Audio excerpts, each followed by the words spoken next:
pertemuan kali ini, kita akan membahas apa itu overhead manufaktur. Nah, simpelnya overhead manufaktur adalah semua biaya manufaktur, kecuali bahan baku langsung dan tenaga kerja langsung.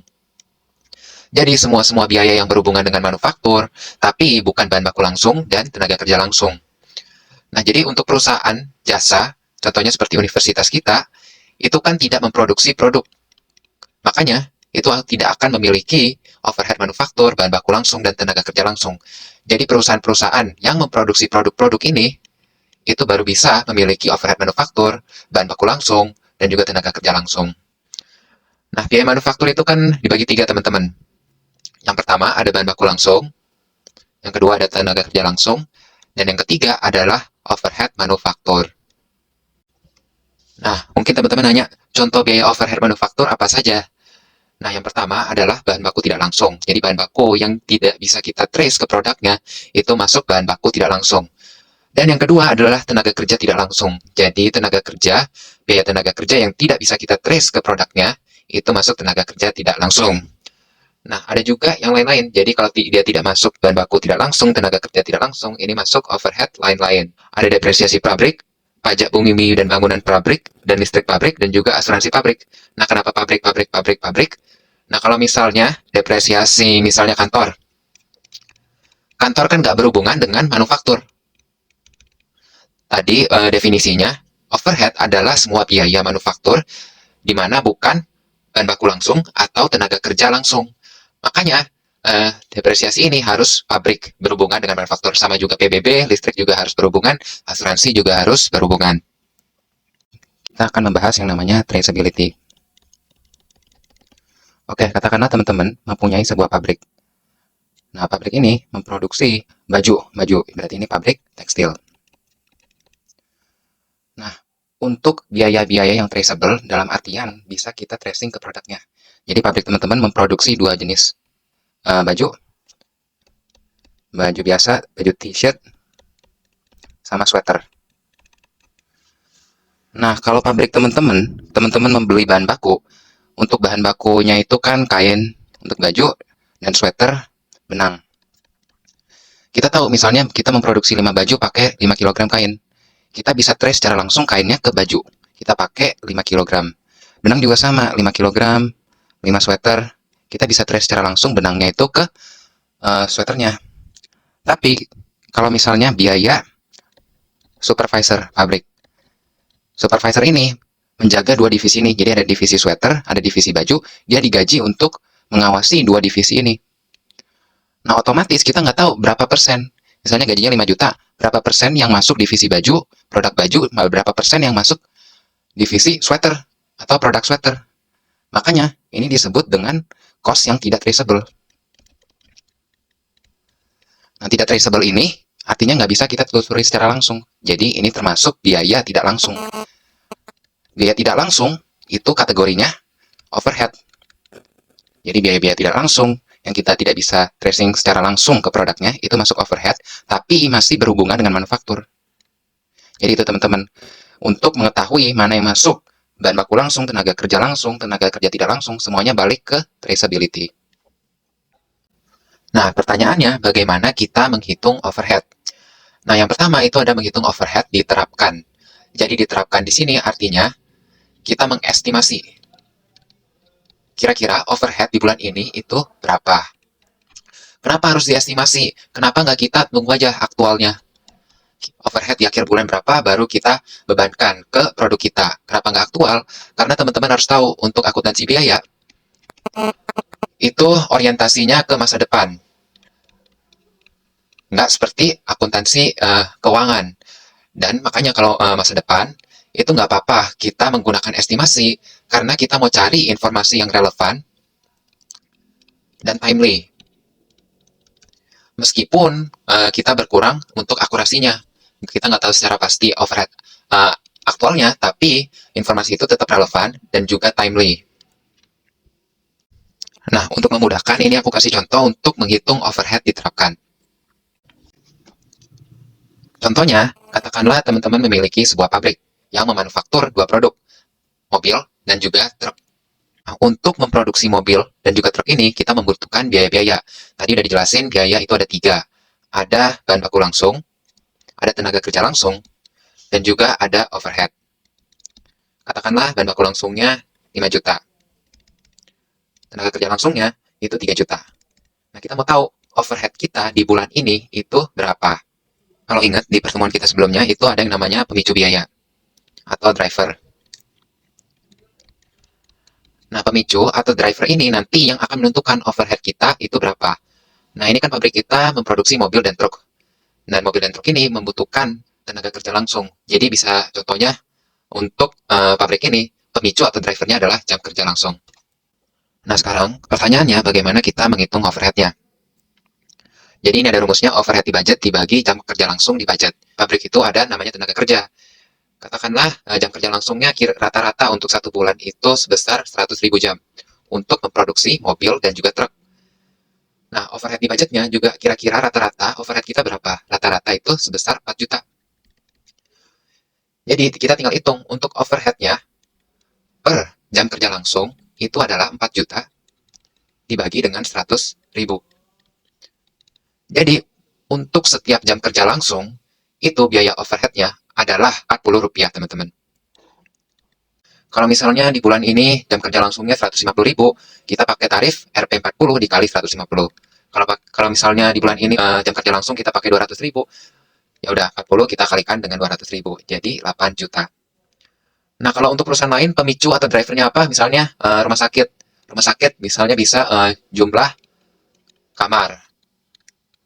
Hotel juga bisa pakai jumlah kamar. Jadi ini tergantung drivernya, tergantung di soal dikasih apa, dan tergantung bisnisnya itu bisnis apa.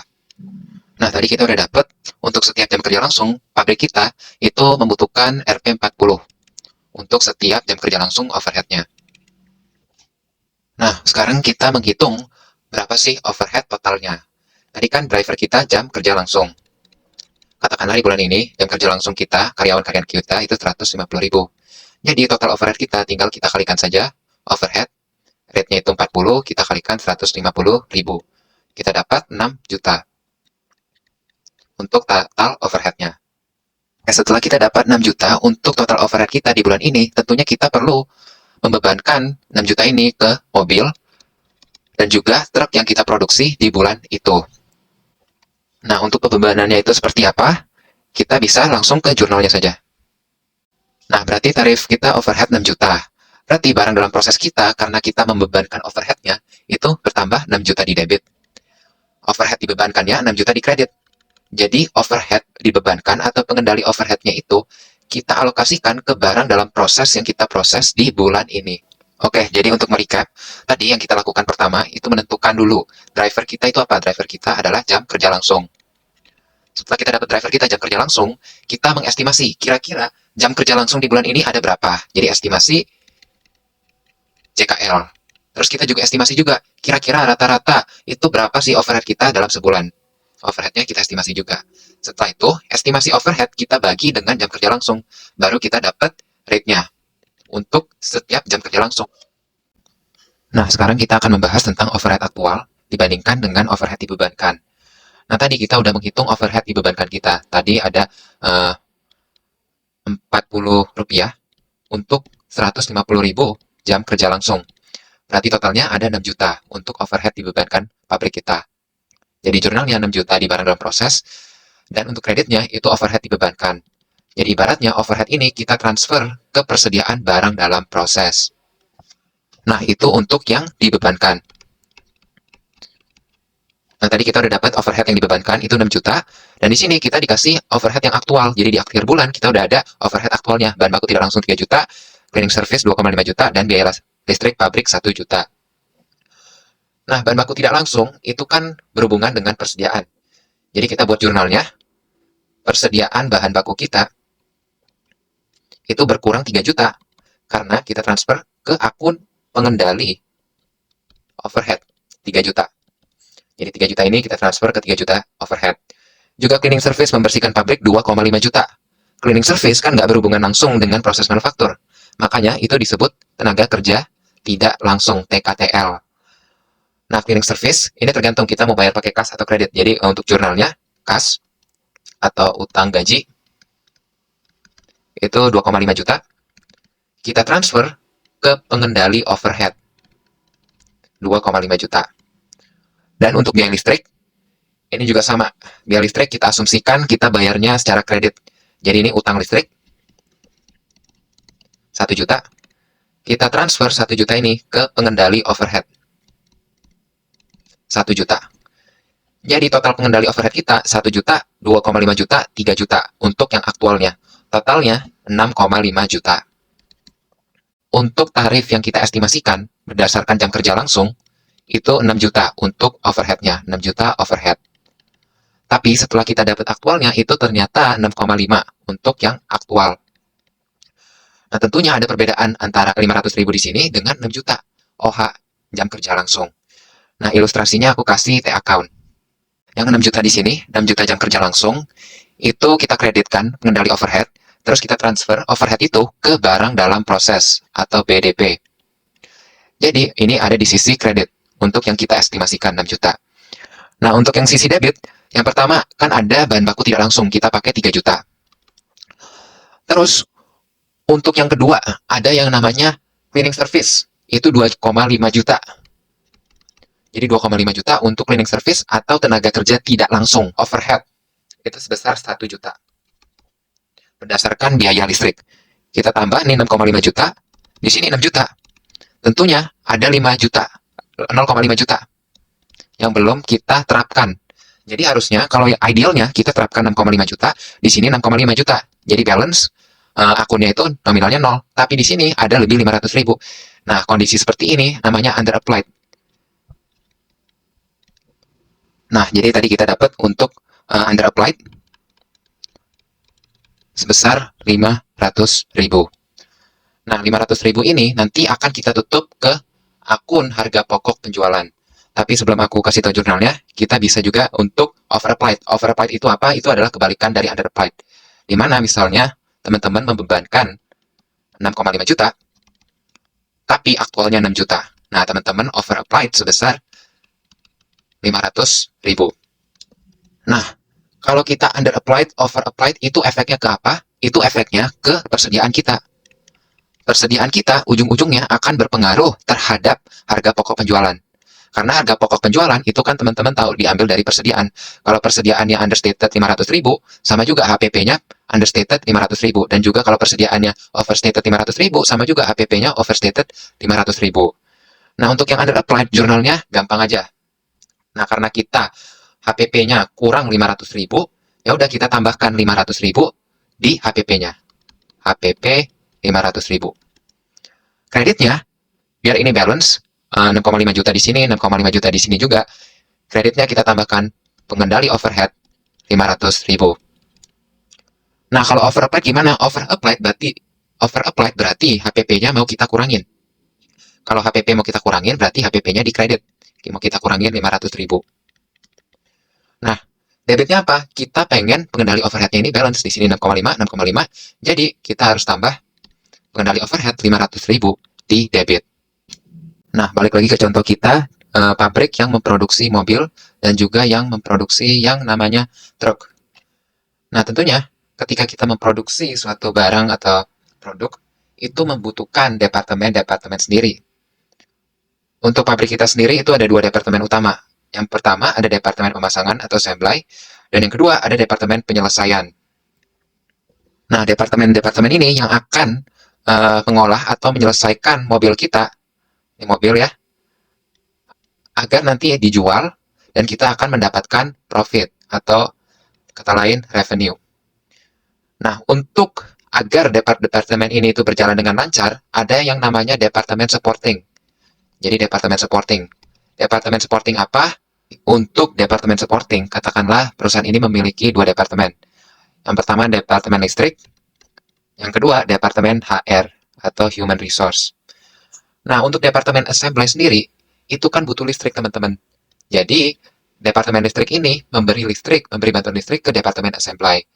Dan untuk departemen HR itu memberikan arahan-arahan ke orang-orang atau tenaga kerja di departemen assembly. Sama halnya dengan departemen penyelesaian, listrik membantu penyelesaian, HR juga membantu penyelesaian. Nah, yang ngebedain antara departemen-departemen produksi di sini dengan departemen-departemen supporting ini adalah departemen-departemen supporting itu hanya mengakumulasi biaya. Jadi biayanya diakumulasi. Setelah diakumulasi, mereka nggak bisa seperti departemen assembly, penyelesaian, menjual produk yang dihasilkan untuk menghasilkan revenue. Jadi, pembedanya, departemen produksi bisa untuk menghasilkan revenue, departemen supporting adalah departemen yang mengakumulasi biaya untuk supporting departemen produksi agar menghasilkan revenue. Ya, jadi untuk memudahkan, aku akan kasih contoh untuk departemen produksi dan departemen supporting. Nah, katakanlah ada departemen assembly, teman-teman, total biaya overhead-nya itu sebesar 4 juta. Dan untuk departemen penyelesaian, itu overhead-nya 2 juta. Untuk departemen supporting, departemen listrik memberi bantuan ke assembly dan penyelesaian sebesar 1,5 juta. Dan untuk departemen HR, katakanlah 2 juta. Nah, kita tujuannya adalah mengalokasikan departemen-departemen supporting ini biayanya ke departemen-departemen produksi. Dan di mana ada 3 cara untuk melakukan alokasi tersebut. Ya, jadi ini kita ingin mengalokasikan biaya-biaya 1,5 juta, 2 juta dari departemen supporting ke departemen produksi. Itu bagaimana caranya? Nah, sebelum aku jelasin, ini kita dikasih informasi tambahan. Untuk departemen HR, departemen assembly di bulan itu memakai 15.000 jam HR. Jadi 15.000 jam dipakai assembly untuk HR kita. Penyelesaian memakai 10.000 jam dan listrik memakai 5.000 jam HR. Departemen listrik, assembly memakai 12.000 jam departemen listrik. Jadi dipakai 12.000 jam, penyelesaian 4.000 jam, dan HR 4.000 jam. Nah, dengan informasi tambahan ini, kita baru bisa tahu berapa sih yang dialokasiin ke assembly, berapa yang dialokasikan ke penyelesaian. Yang pertama ada namanya metode direct atau secara langsung. Nah, teman-teman kalau lihat di sini departemen listrik, departemen mana aja yang termasuk departemen produksi, departemen assembly, dan departemen penyelesaian. Jadi HR-nya kita coret dalam hal ini. Sama juga untuk HR, mana yang produksi, assembly, penyelesaian, listriknya kita coret. Nah, cara perhitungannya bagaimana? Untuk departemen listrik, pertama teman-teman tambahkan total jam departemen produksi. Jadi 12.000 ditambah 4.000, 16.000. Nah, sama juga untuk departemen HR, tambahkan jam departemen produksi. Totalnya 25.000 jam. Untuk perhitungan departemen listrik, berapa sih yang dialokasikan ke assembly? Cara perhitungannya, 12.000 jam yang dipakai assembly, kita bagi dengan 16.000. Kita kalikan dengan total biaya departemen listrik 1,5 juta, kita dapat 1 juta yang akan dialokasikan dari departemen listrik ke departemen assembly. Nah, untuk penyelesaian bagaimana? Sama juga 4.000. Waktu jamnya kita bagikan dengan 16.000 total jam departemen produksi. Kali 1,5 juta, kita dapat 500.000. Itu kita alokasikan ke departemen penyelesaian. Nah, untuk departemen listrik tadi sudah di sini. Jadi di sini itu listrik. Bagaimana untuk departemen HR? HR itu bagaimana? Nah, caranya juga sama. Untuk assembly, kita lihat assembly pakai 15.000 jam waktu HR. Berarti 15.000 kita bagikan dengan 25.000. Kita kalikan total biaya di HR. Dalam hal ini 2 juta. 2 juta, teman-teman kalau kalikan 15.000 dibagi 25.000 dikali 2 juta, itu hasilnya 1,2 juta. Nah, itu yang akan dialokasikan ke assembly. Nah, sisanya 800.000 dari 2 juta itu akan dialokasikan ke penyelesaian. Jadi untuk assembly kita tambah 1 juta, 1,2 juta dari HR dan juga listrik, baru kita alokasikan. Dan untuk penyelesaian sama juga, 500.000 kita tambah 800.000, terus kita alokasikan ke penyelesaian. Nah, selain metode direct atau langsung, kita juga memiliki yang namanya metode sequential. Sequential atau disebut dengan kata lain, metode step down. Untuk mengalokasikan biaya departemen supporting. Nah, caranya bagaimana? Pertama, kita harus ranking departemen supporting dulu. Mana yang ranking 1, mana yang ranking 2. Nah, teman-teman kalau lihat, departemen listrik, itu memakai, HR memakai 4.000 jam departemen listrik. Tapi, di sini, untuk listrik itu memakai 5.000 jam HR. Berarti listrik yang memakai lebih banyak. Dalam hal ini, HR itu ranking 1. Karena si listrik butuh HR. 5.000 kok dia ngambilnya. Dan departemen listrik ranking 2 karena cuma ngambil 4.000 waktu HR. Jadi HR ranking 1, listrik ranking 2. Nah, untuk pengalokasiannya kita alokasikan yang ranking 1 dulu, HR. Nah, kita totalkan dulu untuk semua departemennya. 15.000 ditambah 10.000 ditambah 5.000 jadi 30.000 jam. 30.000 jam. Berapa persen yang dimasukin ke assembly? Kita hitung 15.000 dibagi 30.000. Kita kalikan dengan total biaya 1,5 juta. 1,5 juta. Totalnya 750.000. Nah, untuk penyelesaian, berapa sih yang dialokasikan? Sama juga, 10.000 per 30.000. Kita kalikan 1,5 juta. Dapat 500.000. Untuk listrik, sisanya saja. Sisanya 1,5 juta dikurang 750 dikurang 500 itu 250.000 kita alokasikan ke listrik. Listrik ini penyelesaian dan yang pertama 750 itu assembly. Nah, setelah kita alokasikan otomatis biaya di departemen listrik dari 2 juta itu naik jadi 2.250.000 dan 2.250.000 ini kita akan alokasikan ke assembly dan juga ke penyelesaian. Nah, karena tadi kita sudah mengalokasikan satu departemen HR sudah kita alokasikan ke departemen listrik jadi 2,25 juta. 2,25 juta ini kita akan alokasikan ke assembly dan penyelesaian. Nah, cara perhitungannya bagaimana? Kurang lebih sama dengan yang pertama. Jadi kita tambah dulu untuk departemen produksi itu berapa jam? 12 tambah 4, 16.000 jam. Nah, untuk assembly berapa alokasinya? 12.000 jam assembly. Kita bagi 16.000. Kita kalikan 2,25 juta. Sama halnya dengan penyelesaian 4.000 dibagi 16.000. Itu kita kalikan dengan 2,25 juta. 1.687.500. Nah, sisanya itu sebesar 562.500. Itu kita alokasikan dari listrik, kita alokasikan ke departemen penyelesaian. Nah, yang terakhir, kita memiliki metode resiprokal. Resiprokal, dari namanya, ini ada hubungan timbal balik antara satu divisi dengan divisi lain. Nah, resiprokal itu apa? Sebuah aljabar. Jadi teman-teman kalau SMA, belajar aljabar, resiprokal ini kita menggunakan fungsi aljabar. Nah, untuk cara perhitungannya bagaimana? Pertama kita ke departemen listrik terlebih dahulu. Nah, kita hitung persentase masing-masing divisi. Jadi untuk assembly itu 12 dibagi 20. Untuk penyelesaian itu 4 dibagi 20. Dan untuk HR itu 4 dibagi 20. Persentasenya dari total biaya. Itu untuk HR berarti sebesar 20%. 4 per 20 itu 20%. Sama juga HR. Untuk assembly 15 per total jamnya 30. Kalau untuk penyelesaian itu 10 per 30. Dan untuk listrik itu 5 per 30. Atau 1 per 6. Nah, cara perhitungannya bagaimana? Kita membuat persamaan. Oke, untuk departemen listrik, itu rumusnya adalah 1,5 juta total biaya departemen listrik, ditambah 20% HR. 20% dari HR. Untuk HR, itu sama dengan total biaya HR 2 juta, ditambah 1 per 6. Ini tadi kita udah hitung, 1 per 6, 5 per 30. 1 per 6 dari departemen listrik. Ini tinggal kita masukin DL, itu sama dengan 1,5 juta ditambah 20% dikali HR. HR itu 2 juta ditambah 1 per 6 DL. Jadi kita hitung ini DL sama dengan 1,5 juta ditambah 20% dikali 2 juta itu berapa? Itu 400.000. 400.000 ditambah 20% dikali 1 per 6 DL. 20% dari 1 per 6 itu teman-teman kalau kalikan itu 1 per 30. 1 per 30 DL.